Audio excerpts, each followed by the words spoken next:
Detaching from individuals and circumstances is a practice that resonates with Stoic philosophy.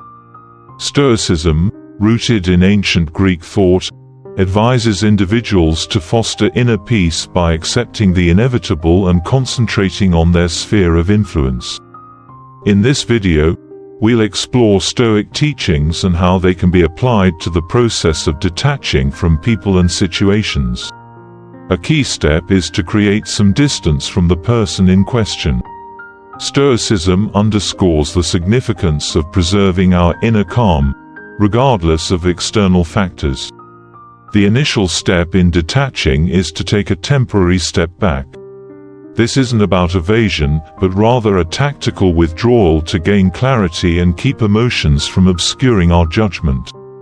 Seneca, a Stoic philosopher, in his correspondence with Lucilius, highlighted the value of solitude for self-discovery.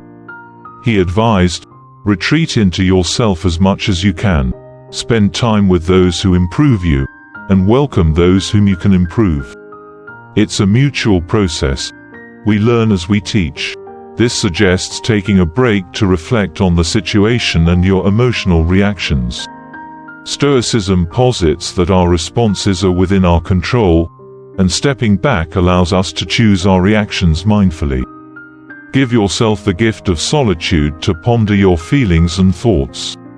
Use this time to evaluate the situation dispassionately, free from the immediate sway of emotions. Seneca's counsel reflects the Stoic conviction that self-awareness is the pathway to emotional mastery. Picture yourself in a bustling city, surrounded by noise and chaos. Stoicism suggests that when faced with difficult emotions or a perplexing situation involving someone, it might be beneficial to take a brief respite. It's akin to finding a tranquil spot amidst the urban tumult to regain your composure. Think of this pause as hitting the reset button. It's not about fleeing the situation indefinitely, but rather about creating space to think clearly, unencumbered by emotional static. The Stoic sages often spoke of finding a quiet refuge within ourselves. Seneca, among these wise figures, once said, "Retreat into yourself as much as you can." It's like stepping back to gain a sharper perspective. In simpler terms, it's like calling a timeout in a game. You're not quitting the game, you're just stepping away for a moment to clear your mind. Stoicism teaches us that our emotions are transient, like the weather, they come and go. By stepping back, we allow the emotional tempest to subside, making it easier to decide our next course of action. Remember, this step isn't about escapism, it's about pressing pause to discover a serene space amidst life's cacophony. Stoicism advocates for stepping back because it recognizes that when challenges arise, our emotions can cloud our judgment like a storm. By taking a brief hiatus, we let the storm pass and see things with greater clarity. The Stoic perspective is that in this tranquil space, we can make decisions based on reason rather than fleeting feelings. Seek out a quiet place or time, a short walk, a seat in the park, or solitude in your room. The goal is to create a sanctuary where you can think without interruptions. Remember, it's not about running away forever. It's about carving out a moment of tranquility to make sense of things. When contemplating whether to create distance, the second phase of detaching from people requires thoughtful deliberation on whether distancing is a logical and virtuous decision. Stoicism encourages us to harmonize our actions with reason and virtue, emphasizing the quest for eudaimonia, or flourishing, through moral excellence. The Stoic notion of oikiosis, which refers to the process of making something one's own or familiar, suggests that our natural tendency is towards virtue and social harmony. However, not all relationships foster our moral progress. Stoics like Epictetus urged us to scrutinize our connections and choose wisely. While we can't choose our external conditions, we always have control over our responses to them. Consider the nature of your relationship with the person in question. Do they contribute to your moral growth and well-being? Stoicism teaches that distancing oneself from toxic or detrimental relationships is not a sign of weakness but a demonstration of wisdom and virtue. Epictetus, who was born a slave, exemplified this teaching through his emphasis on inner freedom, regardless of external limitations. Imagine you're with friends, and one of them starts acting in a way that makes you uncomfortable. Stoicism suggests that, much like choosing good friends, you should consider whether it's beneficial to continue associating with this person. In everyday language, it's like asking yourself, is this person helping me grow and be happy, or are they making things more difficult? The Stoic philosophers would frame this as a question of wisdom. Stoicism is about choosing what makes us better, so the idea is to reflect on whether the person you're dealing with is enhancing or complicating your life. The Stoics believed that good friends are like sunshine for our souls, aiding our growth into better individuals. Picture your friend as a plant. With care, it thrives, but without, it may wither. Similarly, consider whether the people around you are like water for your plant or more like a storm. If being around someone feels like a storm, it might be time to consider stepping back. Someone can be like sunshine in your life, bringing warmth and light. If they're not, Stoicism suggests that it might be wise to consider creating some distance. It's not about being unkind or avoiding issues. It's about making choices that are good for your heart and mind. Despite its focus on self-discipline and inner strength, Stoicism does not promote isolation. Humans are social beings, and seeking guidance and support from trusted individuals is an essential part of the Stoic journey. The third step of detachment, from a Stoic perspective, encourages open and honest communication with someone you trust. This aligns with the Stoic concept of the philosophical friend, someone with whom you can share your thoughts, fears, and struggles. Seneca, in his letters, emphasized the importance of friendship and its role in our pursuit of virtue, stating, "The greatest blessing that can be bestowed upon a man, the next to that of a sound judgment and a modest temper, is that of a friendly acquaintance, a man he may consult just as he would a mirror." Share your thoughts and emotions with a trusted friend who embodies Stoic values of wisdom and virtue. This conversation is not only cathartic but also an opportunity to gain valuable insights. Stoicism teaches that by opening up to others, we strengthen our social bonds and foster a sense of community, which is crucial in our path toward detachment. Stoicism suggests that when dealing with tough emotions or a confusing situation, it's incredibly helpful to talk to someone you trust. Think of this person as your wise game buddy who can offer you good advice. Stoicism emphasizes that we're not meant to face everything alone. Just like superheroes have sidekicks, Stoicism says we should have someone we can share our thoughts and feelings with. The Stoic philosophers believed that sharing our struggles with a friend is like having a secret weapon against life's challenges. Think of someone you really trust, like a friend, family member, or teacher. It's like choosing your game buddy when things get tough. Share what's going on with him. It could be in person, over the phone, or through messages. Whatever feels right. Remember, you're not burdening them, you're sharing. And just like a good game buddy, they might offer insights or perspectives you hadn't considered.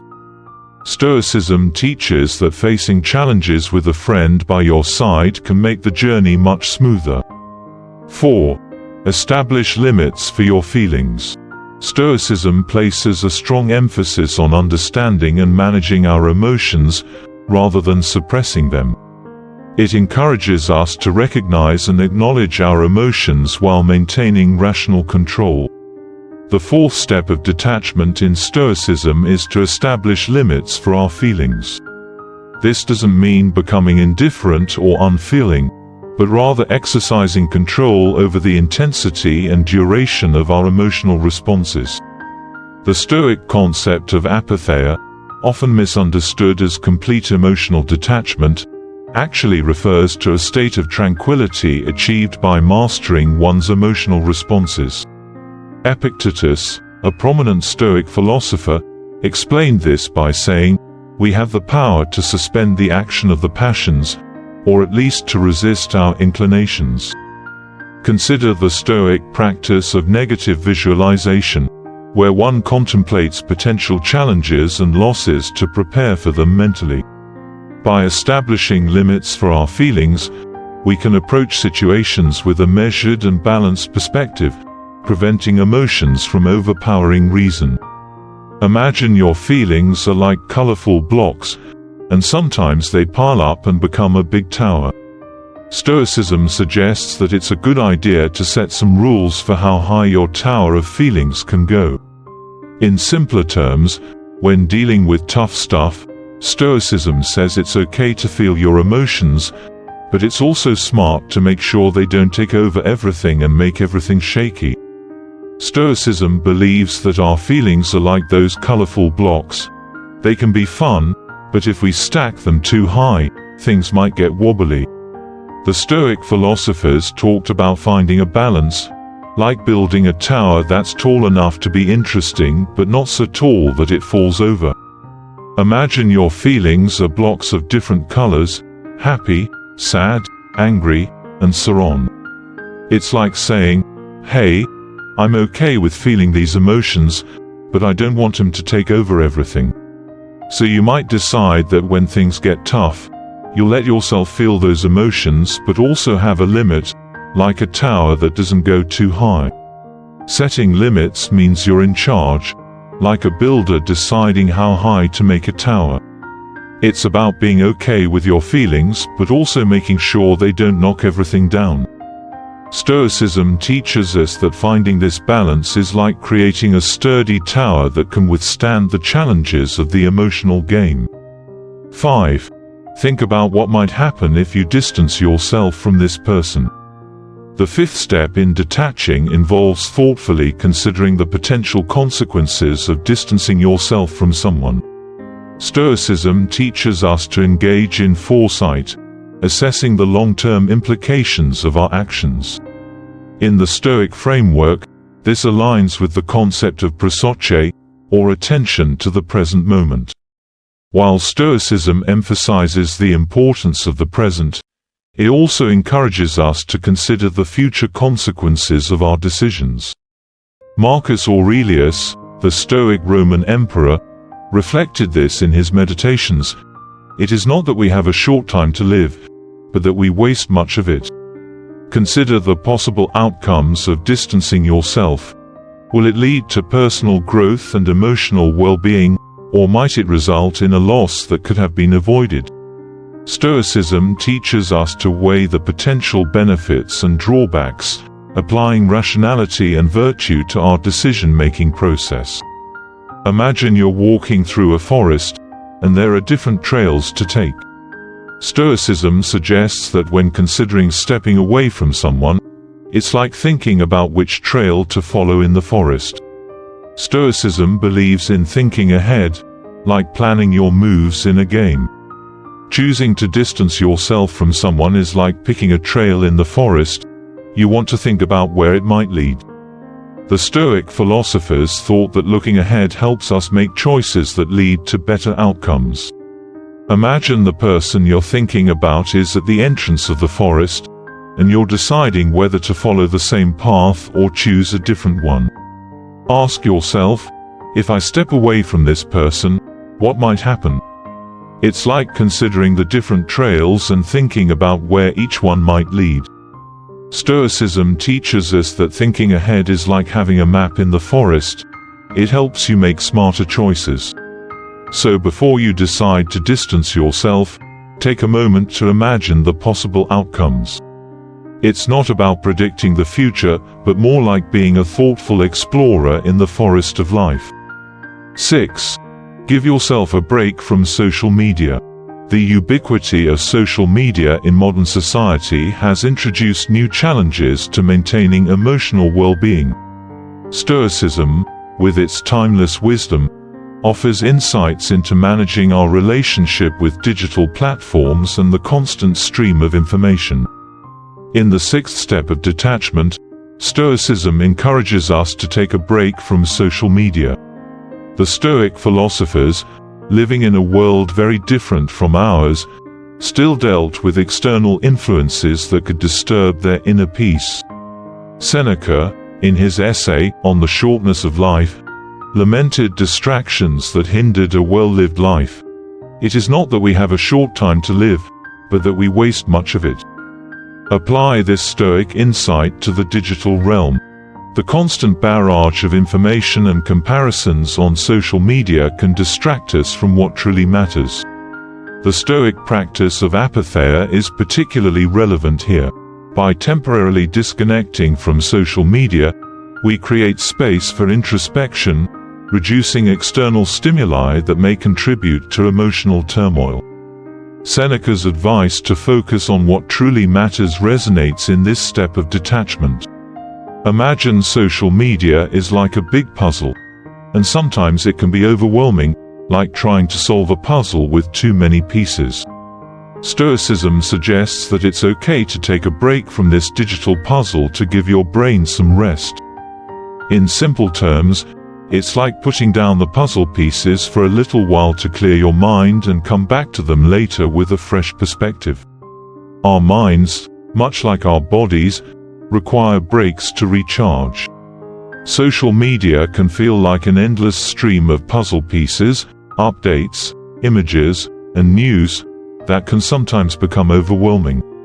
The Stoic philosophers believed that stepping back from this digital puzzle can help maintain mental clarity and focus. Imagine social media as a puzzle you're working on. When it starts to feel too much, it's perfectly okay to take a break. It's like setting the puzzle aside and doing something else. This could involve going for a walk, reading a book, or simply relaxing without screens for a while. Stoicism suggests that by giving your brain a break, you prevent it from becoming overloaded with an excess of puzzle pieces. It's about managing your digital time effectively, similar to deciding when to engage with a puzzle and when to step away from it. Remember, the goal isn't to abandon social media entirely, but to ensure it doesn't become an overly complex puzzle for your mind. 7.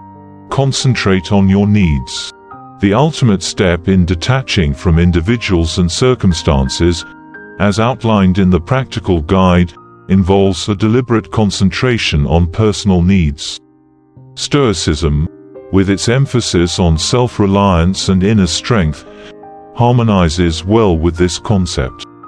Epictetus, a Stoic philosopher who was born into slavery, highlighted the significance of differentiating between what we can control and what we cannot. In the seventh step, Stoicism urges us to focus on our needs, not in a materialistic way, but in terms of emotional health and virtue. Reflect on the Stoic practice of voluntary discomfort, where individuals intentionally expose themselves to difficult situations to build resilience. Applying this principle, concentrate on your fundamental needs for emotional stability and moral integrity. The Stoic maxim, "Virtue is the only good," serves as a reminder that true satisfaction comes from aligning our actions with moral excellence. Epictetus, in his Enchiridion, succinctly captured this Stoic principle: happiness and freedom begin with a clear understanding of one principle. Some things are within our control, and some things are not. By focusing on what is within our control, our thoughts, actions, and reactions, we empower ourselves to handle relationships and situations with Stoic wisdom. Picture life as a buffet, with a variety of options available, some beneficial, some less so. Stoicism suggests that when selecting what to put on your plate, it's wise to focus on what you genuinely need. It's akin to choosing snacks that are good for you, not just those that taste good in the moment. The Stoic philosophers believed that our needs aren't always the same as our wants. So, it's like selecting the snacks that are nourishing, not just the ones that are tasty. Imagine your life as a buffet, with various options like friends, activities, and experiences. Instead of taking everything, Stoicism advises choosing what truly satisfies and brings long-term happiness. It's like saying, "I'll choose what's good for my heart and mind." Consider what you truly need for emotional well-being and growth. It's like picking the snacks that make you feel good, not just the ones that are momentarily appealing. Stoicism teaches us that by focusing on our true needs, we make our life's buffet much more fulfilling in the long term. Throughout the process of detaching from people and situations, Stoicism provides deep insights and practical advice. By taking temporary breaks, considering the wisdom of distancing, engaging in honest communication, setting limits for our emotions, pondering potential outcomes, stepping back from external influences like social media, and concentrating on our essential needs, we align our actions with Stoic virtues. Stoicism, with its timeless wisdom, reminds us that true detachment is not about emotional indifference, but about achieving a state of inner peace and resilience as we navigate the intricacies of human relationships and life's challenges. The Stoic principles act as a guiding light, leading us toward a life of virtue, wisdom, and emotional well-being. In Seneca's words, true happiness is to enjoy the present without anxious dependence upon the future. Thank you for listening, everyone. Please hit the subscribe button and turn on notifications to receive great videos every day from the Quotes of Stoic channel. Goodbye and see you again.